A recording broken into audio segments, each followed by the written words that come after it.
সংসদের দক্ষিণ প্লাজায় সৈয়দ আশরাফের জানাজায় ঢল অংশ নিলেন রাষ্ট্রপতি, সংসদ সদস্য সহ সব স্তরের মানুষ। প্রধানমন্ত্রী, স্পিকারের ফুলেল শ্রদ্ধা। নতুন মন্ত্রিসভার শপথ গ্রহণ কাল থাকতে পারে চমক। টানা তৃতীয় মেয়াদে প্রধানমন্ত্রী হতে চলেছেন শেখ হাসিনা। শক্তিশালী বিরোধী দল না থাকলে প্রশ্নবিদ্ধ হতে পারে দেশের রাজনৈতিক ভবিষ্যৎ। সরকারকে দায়িত্বশীল ভূমিকা রাখার পরামর্শ বিশ্লেষকদের। এবং বিপিএল এর টস হেরে কুমিল্লা ভিক্টোরিয়ান্সের বিপক্ষে ব্যাট করছে সিলেট সিক্সার্স। অন্য ম্যাচে বিকেলে খুলনার মুখোমুখি রংপুর।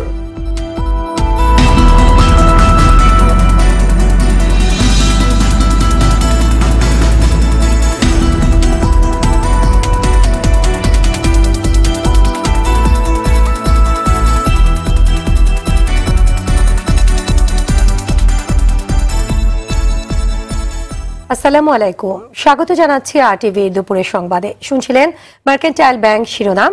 আপনাদের সঙ্গে আছি আমি শারমিন ইফফাত।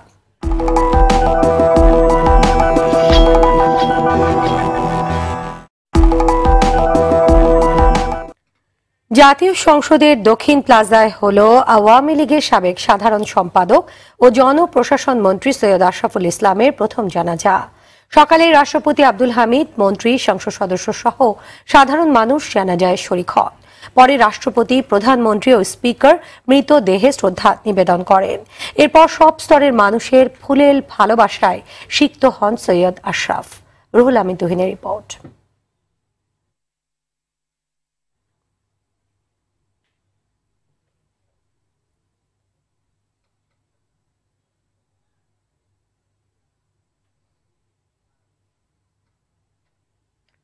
দর্শক, রিপোর্টটি প্রক্রিয়াধীন রয়েছে, আসা মাত্র আমরা আপনাদের প্রচার করব। চলে যাচ্ছি পরবর্তী সংবাদে।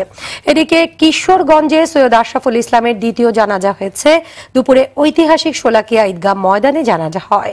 এর আগে এই 20 সেনানীকে গার্ড অব অনার দেওয়া হয়। নামাজের জানাজায় অংশ নিতে শোলাকিয়া ঈদগাহ ময়দান পরিণত হয় জনসমুদ্রে। সকাল থেকেই শোলাকিয়া ময়দানে জনসমাগম বাড়তে থাকে। বেলা 12টা নাগাদ কানায় কানায় পূর্ণ হয়ে যায় পুরো ময়দান। সৈয়দ আশরাফের নির্বাচনী এলাকা সহ জেলা আওয়ামী লীগ ও সব স্তরের জনগণ এতে অংশ নেন। দ্বিতীয় জানাজা শেষে সৈয়দ আশরাফের মরদেহ নেওয়া হয় ময়মনসিংহে। সেখানে তৃতীয় জানাজা শেষে মরদেহ ঢাকায় আনা হবে। আঞ্জুমান ঈদগাহ মাঠে তৃতীয় নামাজে জানাজা অনুষ্ঠিত হবে। ঈদগাহ ময়দান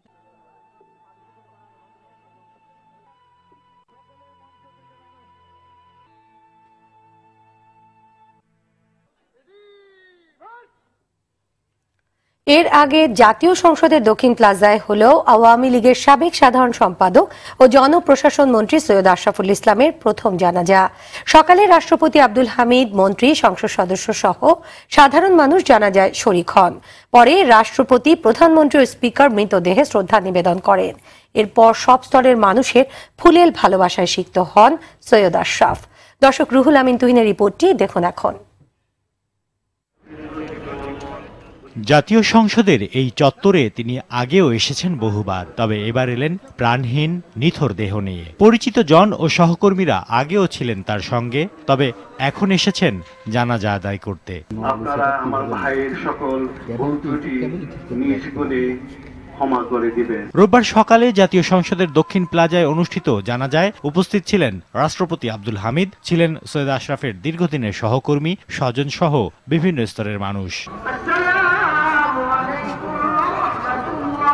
জানাজা শেষে মুক্তিযোদ্ধা সৈয়দ আশরাফুল ইসলামকে দেয়া হয় গার্ড অব অনার।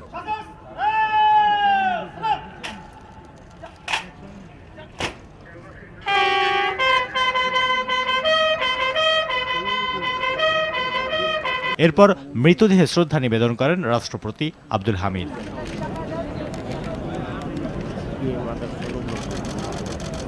প্রধানমন্ত্রী শেখ হাসিনাও ফুল দেন স্নেহের আশরাফের কফিনে।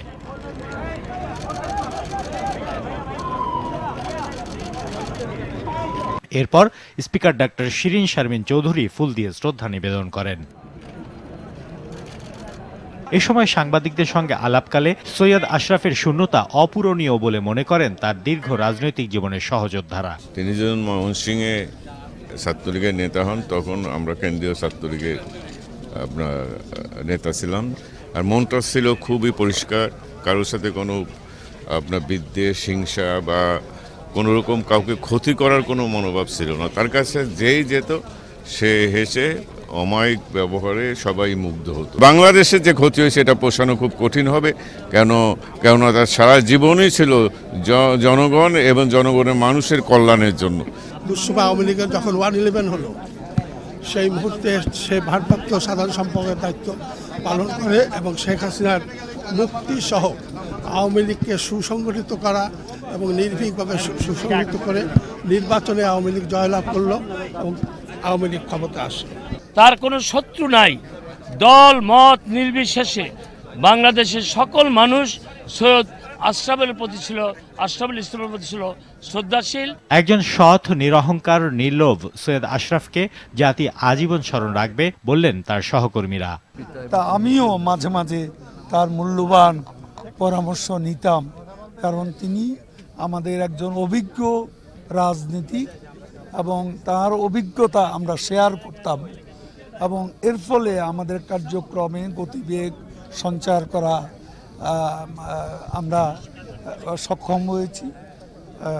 আমাদের পার্টির সীমানা পেরিয়েও বাইরে দল মত নির্বিশেষে সবার কাছে তিনি প্রশংসিত ছিলেন, সমাদৃত ছিলেন এবং মৃত্যুর পর তাকে ঘিরে মানুষের মধ্যে যে আলোচনা, মানুষের মধ্যে যে আগ্রহ, তাতেই বোঝা যায় যে তিনি কতটা জনপ্রিয়। জাতির পিতা বঙ্গবন্ধুর প্রতি যে ওনার ভালোবাসা, ওনার এবং মাননীয় প্রধানমন্ত্রীর প্রতি ওনার যে শ্রদ্ধা এবং ভালোবাসা, এটা আমি নিজের চোখে দেখেছি। ওনার মন্ত্রণালয় একসঙ্গে আমি প্রতিমন্ত্রীর দায়িত্ব 1.5 বছর পালন করেছি। জাতীয় সংসদ থেকে সৈয়দ আশরাফুল ইসলামের মৃতদেহ নেওয়া হয় কিশোরগঞ্জে। রুহুল আমিন তুহিন, RTV, ঢাকা। এবারে অন্যান্য প্রসঙ্গ। নতুন মন্ত্রিসভার শপথ নিচ্ছে আগামীকাল। একাদশ জাতীয় সংসদে সংখ্যাগরিষ্ঠ সদস্যদের আস্থাভাজন হিসেবে আওয়ামী লীগ সভাপতি শেখ হাসিনাকে গেল বৃহস্পতিবার সরকার গঠনের আমন্ত্রণ জানায় রাষ্ট্রপতি মোহাম্মদ আব্দুল হামিদ। সোমবার বিকেল 3:30টায় বঙ্গভবনে নতুন মন্ত্রীরা শপথ গ্রহণ করবেন। ইতিমধ্যে মন্ত্রিপরিষদের চমক থাকার আভাসও মিলেছে। এবার নির্বাচনে 298 আসনের মধ্যে 257টিতে জয় পেয়েছে ক্ষমতাসীন আওয়ামী লীগ। জোটগতভাবে তারা পেয়েছে 288 আসন। এই বিপুল বিজয়ে টানা তৃতীয়বারের মতো সরকার গঠন করতে যাচ্ছে আওয়ামী লীগ নেতৃত্বাধীন মহাজোট। টানা তৃতীয় মেয়াদে প্রধানমন্ত্রী হতে চলেছেন শেখ হাসিনা। গেল 10 বছরের মতো আসছে নতুন সরকার ব্যবস্থায়ও থাকছে না কোনো শক্তিশালী বিরোধী দল। রাজনৈতিক বিশ্লেষকরা বলছেন এমন পরিস্থিতি গণতন্ত্রের পাশাপাশি প্রশ্নবিদ্ধ করতে পারে দেশের রাজনৈতিক ভবিষ্যৎকেও। তবে দায়বদ্ধতার জায়গায় যদি সরকার ঠিক থাকে তাহলে শঙ্কার কোনো কারণ থাকবে না বলে মত তাদের। মারুফ রেজা রিপোর্ট। কেবল সরকারি দল বলে নয়, যে কোনো দলের ভুল ভ্রান্তি দেখিয়ে দেওয়ার ক্ষেত্রে সবচেয়ে বড় ভূমিকা পালন করে বিরোধী দল। রাজনৈতিক ধারায় যা নিয়ামক হিসেবে কাজ করে দেশে গণতান্ত্রিক ধারা টিকে রাখার। কিন্তু দেশের রাজনীতিতে এমন বিরোধী দল ছিল না গেল 10 বছরে। শ্রদ্ধ চিত্তে শপথ। একাদশ জাতীয় সংসদ নির্বাচনেও একক গরিষ্ঠতা পেয়েছে আওয়ামী লীগ, যেখানে দ্বিতীয় সংখ্যাগরিষ্ঠতা অর্জন করেছে তাদের শরিক জাতীয় পার্টি। এবারও সংসদে বিরোধী দল হিসেবে থাকছে তারা। মহাজোটের হয়ে নির্বাচন করার পাশাপাশি অতীতে বিরোধী দল হিসেবে জাতীয় পার্টির ভূমিকায় প্রশ্ন উঠেছে এবার বিরোধী দল হিসেবে কতটা শক্তিশালী হবে তারা। যেহেতু সবাই মহাজোটের অংশ ছিল, সেই বিশাল নির্বাচন বিজয়ের ঘটের তারা অংশ, তো সেই হলে একটা কৃতজ্ঞতা বোধ থাকাটাই স্বাভাবিক। অতএব একটা সীমিত বিরোধিতা থাকবে। এই সীমিত বিরোধিতাটা যথেষ্ট কিনা সেটা দেখতে হবে। যদি বিরোধী দল না থাকে, সরকারের একপাক্ষিক সিদ্ধান্ত হয়, সেদিক থেকে বাংলাদেশের রাজনৈতিক ভবিষ্যৎ প্রশ্নবিদ্ধ হয়ে গেল। বাংলাদেশের ক্ষেত্রে সমস্যার বড় কারণটি হচ্ছে এখনো পর্যন্ত দল এবং সরকার পৃথক নয়, একাকার। তবে তারা বলছেন গতানুগতিক ধারা থেকে যদি সরকার বেরিয়ে আসতে পারে বা শতভাগ দায়িত্ব নিয়ে দেশ চালাতে সক্ষম হয় তাহলেই টিকে থাকবে গণতান্ত্রিক ধারা। সরকার যদি নিজস্ব দায়বদ্ধতা থেকে গণতান্ত্রিক নিয়ম কানুন মেনে চলে, তখন কিন্তু পরিস্থিতি গণতান্ত্রিক হতে বাধ্য। বিজয় বেড়েছে, পরিসর কমেছে, তো সেই পরিসরে তারা ওনাদেরকে পুরোটাই 100% দায়িত্ব নিয়ে এখন দেশে হতে হবে। আগে কিছুটা হলেও অন্যদের ঘাড়ে চাপানো যেত, এখন কার ঘাড়ে চাপানো যাবে? বিশ্লেষকরা বলছেন অন্তত নিজের স্বার্থে সরকারের উচিত দলের অপরাধীদের লাগাম টেনে বিরোধীদের সুযোগ করে দেয়া। কারণ হিসেবে তারা বলছেন সত্যিকারের বিরোধী দলের অভাবে বেপরোয়া হয়ে উঠতে পারেন সরকারি দলের নেতাকর্মীরা। ইংরেজিতে একটা কথা আছে, power corrupts, absolute power corrupts absolutely. Maruf Reza, RTV, Dhaka. Noakhali সুবর্ণচরে গণধর্ষণের ঘটনায় এজাহারভুক্ত 5 আসামি সহ 7 জনের 5 দিন করে রিমান্ড মঞ্জুর করেছেন আদালত। সকালে নোয়াখালী জেলা আদালতের জুডিশিয়াল ম্যাজিস্ট্রেট নবনীতা গুহ এ আদেশ দেন।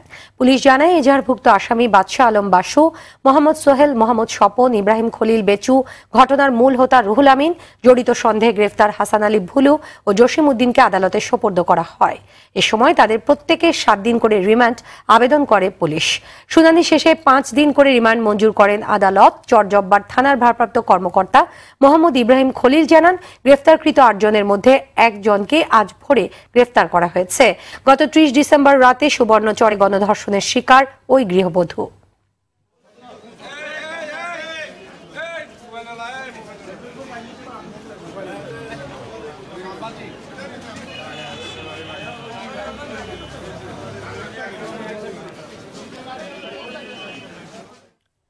নেত্রকোনায় বাস ও সিএনজির মুখোমুখি সংঘর্ষে মা ও ছেলের মৃত্যু হয়েছে।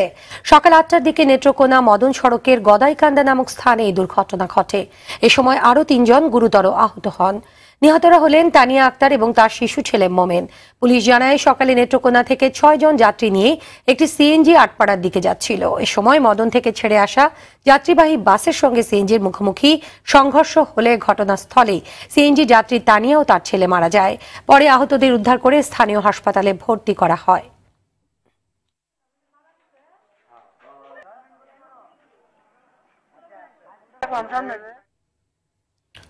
কুষ্টিয়া সদর উপজেলার আবদালপুর ইউনিয়নের পশ্চিম আবদালপুর গ্রামে আধিপত্য বিস্তার নিয়ে 2 পক্ষের সংঘর্ষে মইনুদ্দিন বিশ্বাস নামে একজন নিহত হয়েছে। সকাল 6:30টার দিকে রক্তক্ষয়ী সংঘর্ষ হয়। এলাকার পরিস্থিতি নিয়ন্ত্রণে অতিরিক্ত পুলিশ মোতায়েন করা হয়েছে। স্থানীয়রা জানান, এলাকার আধিপত্য বিস্তার নিয়ে ইউনিয়ন আওয়ামী লীগের সাধারণ সম্পাদক গোলাম মোস্তফার সঙ্গে একই ইউনিয়ন পরিষদের চেয়ারম্যান আলী হায়দার স্বপন মাস্টারের দীর্ঘদিনের বিরোধ। তাদের কর্মী সমর্থকদের মধ্যে মাঝে মধ্যেই সংঘর্ষের ঘটনা ঘটত। সংঘর্ষে ধারালো অস্ত্রের আঘাতে গুরুতর আহত অবস্থায় মইনুদ্দিন বিশ্বাসকে কুষ্টিয়া জেনারেল হাসপাতালে নেওয়া হলে ডাক্তার তাকে মৃত ঘোষণা করেন।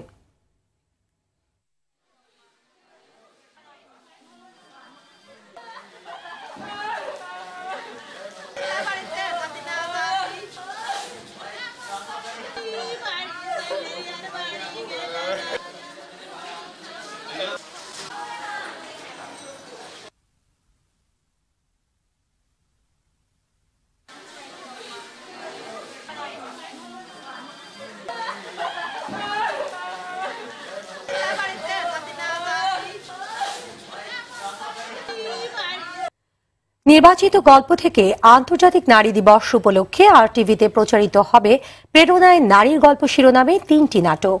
আর এগুলো নির্মাণ করবেন 3 প্রতিষ্ঠিত নারী নির্মাতা। এরা হলেন চয়নিকা চৌধুরী, শ্রাবণী ফেরদৌস ও প্রীতি দত্ত। এই উপলক্ষে RTVর সাথে এক চুক্তি স্বাক্ষর হয়। প্রতিষ্ঠানের প্রধান নির্বাহী কর্মকর্তা সৈয়দ আশিক রহমান RTVর পক্ষে সই করেন। এ সময় উপস্থিত ছিলেন RTVর অনুষ্ঠান প্রধান দেওয়ান শামসুর রাকিব সহ ঊর্ধ্বতন কর্মকর্তারা। প্রচণ্ড শীতে কাঁপছে উত্তরের বেশিরভাগ জেলা। লালমনিরহাটে প্রচণ্ড শীতে মানুষের দুর্ভোগ চরম আকার ধারণ করেছে। বেলা বাড়ার সঙ্গে সঙ্গে রোদ উঠলেও বিকেল থেকে ঘন কুয়াশার সঙ্গে পাল্লা দিয়ে বেড়ে চলে শীতের প্রকোপ। রাতে শীতের দাপটে অচল হয়ে পড়ে জনজীবন। এই অবস্থায় সবচেয়ে বেশি কষ্টে দিন পার করছে দরিদ্র ও খেটে খাওয়া মানুষ। তাই সরকার ও বিত্তবানদের সহায়তা চাইছেন তারা। অন্যদিকে চুয়াডাঙ্গায় অব্যাহত রয়েছে মাঝারি শৈত্যপ্রবাহ। দিন দিন তাপমাত্রা কমতে থাকায় বিপর্যস্ত এখানকার জনজীবন। রাত থেকে কুয়াশা বৃষ্টি যোগ করছে বাড়তি দুর্ভোগ। সকালে কুয়াশা না থাকলেও তীব্র শীত ও হিমেল হাওয়ায় খুব প্রয়োজন ছাড়া ঘর থেকে বের হচ্ছে না কেউ।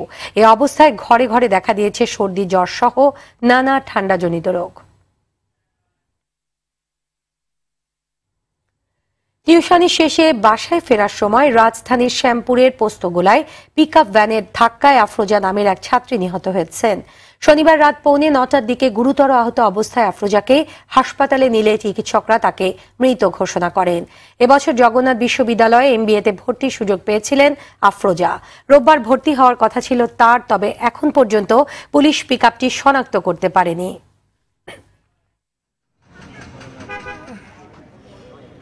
রাস্তায় কিনারে দাঁড়িয়েছিল মেয়েটা, তো হঠাৎ করে এক পাশ থেকে গাড়ি আরেক পাশ থেকে গাড়ি, মানে দোনো পাশ থেকে আসার পথে একদম কোনার উপরে উঠে দিয়ে গেছে।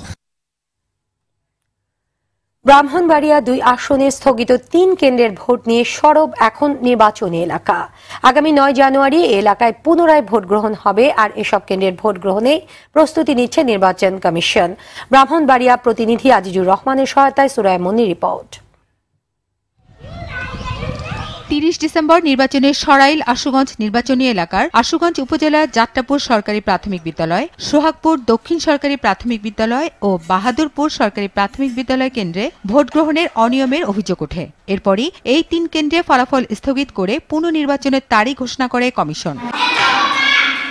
এই আসনে মোট 132 কেন্দ্রের মধ্যে 30 ডিসেম্বর 129 কেন্দ্রের ফলাফল ঘোষণা করা হয়। এতে বিএনপির প্রার্থী আব্দুস সাত্তার ভুইয়া, তার নিকটতম প্রতিদ্বন্দ্বী স্বতন্ত্র প্রার্থী জেলা আওয়ামী লীগের যুগ্ম সম্পাদক ও কেন্দ্রীয় স্বেচ্ছাসেবক লীগ সহ সহসভাপতি মোহাম্মদ মাইনউদ্দিন মাইনের চেয়ে 10,159 ভোটে এগিয়ে আছেন। অন্যদিকে স্থগিত 3 কেন্দ্রে ভোট রয়েছে 10,574টি। কোনো গ্যাঞ্জাম না হয়, যেমন একটা যে আতঙ্কটা বিরাজ করে এটা যেমন না থাকে, এখানে আমরা চাই সুষ্ঠু ভোট দিতে। নিজের ভোটটা আমরা নিজেরা প্রদান করতে পারি না, শান্তি শৃঙ্খলাভাবে ভোট দিতে পারি, এলাকার একটা উন্নয়ন আমরা এটা চাই। 3 কেন্দ্রে ভোট গ্রহণের প্রস্তুতি শুরু করেছে নির্বাচন কমিশন। এই 3টি কেন্দ্রের আইন শৃঙ্খলা রক্ষার বিষয়টি সবগুলো আমরা দেখছি, আমাদের রিটার্নিং অফিসার মহোদয় দেখছেন, নির্বাহী ম্যাজিস্ট্রেট নিয়োগ থেকে শুরু করে সব ধরনের ব্যবস্থাই আমরা গ্রহণ করছি। 1 জানুয়ারি আশুগঞ্জ উপজেলার খড়িয়ালা এলাকা থেকে পরিত্যক্ত অবস্থায় ধানের শীষ প্রতীকে সিল দেওয়া একটি ব্যালট বই উদ্ধার করে পুলিশ। সুরাইয়া মুন্নি, RTV। সংবাদ শেষ করব চীনের দিয়ানসি লেকের খবর দিয়ে। কুনমিং শহরের দক্ষিণ পশ্চিমে ওয়েস্টার্ন হিলের পাদদেশে আছে বিশ্বের অন্যতম দর্শনীয় স্থান দিয়ানসি লেক, যাকে বলা হয় পাখির অভয়াশ্রম। একদিকে নীল ও সবুজ রঙের পানির সৌন্দর্য, অন্যদিকে মানুষ ও পাখপাখালির মিতালি।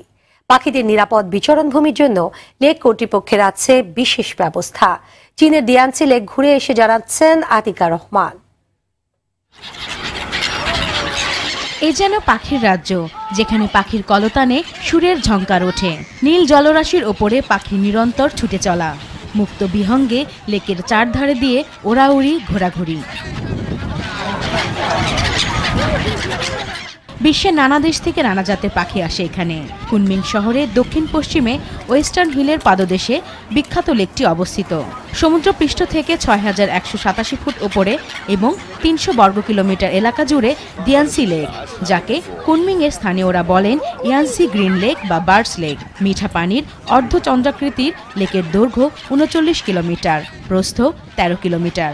লেকের চারপাশে আছে কয়েকটি পাহাড়, 20টি নদী এসে মিলেছে এখানে। পর্যটকদের সঙ্গে পাখিদের সখ্যতা এ এক অপরূপ দৃশ্য। এটা অ্যামেজিং পরিবেশ, এরকম আর কখনো দেখা হয়নি বা দেখতে পাইনি। আর আমার মনে হচ্ছে চায়নার এটা সবচেয়ে ইন্টারেস্টিং এবং এনজয়েবল জায়গা। এরকম লেক অনেক জায়গায় দেখা যায়, কিন্তু চায়নার মতো এত সুন্দর মেইনটেইন সব জায়গায় দেখেছি। ইউনান প্রদেশে ঘুরতে আসা পর্যটকদের অন্যতম আগ্রহের জায়গা ইয়াংসি লেক। এমন অপূর্ব নীলাভ পরিবেশে অনেকেই আসেন বিশেষ দিন উদযাপন করতে। এই লেকটি আমার ভীষণ প্রিয় একটি জায়গা, তাই বিয়ে করে আমার জীবনসঙ্গীকে নিয়ে প্রথমে এখানে ঘুরতে এসেছি। আমরা মজা করে বিয়ের ফটোগ্রাফি করেছি। হাজার হাজার পাখি এত কাছে থেকে দেখতে পাওয়া সত্যি খুবই আনন্দের। পাখিদের এত কাছে পেয়ে অনেক ভালো লাগছে। এমন পরিবেশ পৃথিবীর খুব কম জায়গায় আছে। কুনমিংয়ের এই লেক প্রাকৃতিক ভারসাম্য রক্ষা ও পাখির নিরাপদ আবাসভূমি তৈরিতে বিশ্বের উজ্জ্বল দৃষ্টান্ত। আমি এখন দাঁড়িয়ে আছি কুনমিংয়ের ইয়াংসি লেকে। একদিকে যেমন সুন্দর জলরাশি, তেমনি একটি পাখির স্বর্গরাজ্য। বিশ্বের নানা পর্যটকরা এখানে আসেন, হাজার হাজার পর্যটক প্রতিদিনই আসেন এখানে। তারা বলে থাকেন পৃথিবীর অন্যান্য দেশের তুলনায় এখানে একটি পাখি এবং জলরাশির সমারোহ যা অন্য কোথাও নেই। বছর প্রায় 2.5 লাখ পর্যটক আসেন শুধুমাত্র এই লেক পরিদর্শনে। Atika Rahman, RTV, Yangtze, China. শেষ করছি দুপুরের সংবাদ, তার আগে মার্কেন্টাইল ব্যাংক শিরোনামগুলো আরো একবার।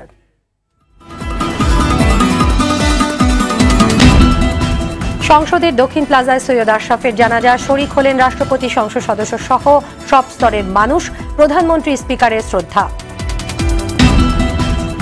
নতুন মন্ত্রিসভার শপথ কাল, থাকতে পারে চমক, টানা তৃতীয় মেয়াদে প্রধানমন্ত্রী হতে চলেছেন শেখ হাসিনা। শক্তিশালী বিরোধী দল না থাকলে প্রশ্নবিদ্ধ হতে পারে দেশের রাজনীতি, সরকারকে দায়িত্বশীল ভূমিকা রাখার পরামর্শ বিশ্লেষকদের। এবং বিপিএল এর টস হেরে কুমিল্লা ভিক্টোরিয়ান্সের বিপক্ষে ব্যাট করছে সিলেট সিক্সার্স, বিকেলে খুলনার মুখোমুখি রংপুর।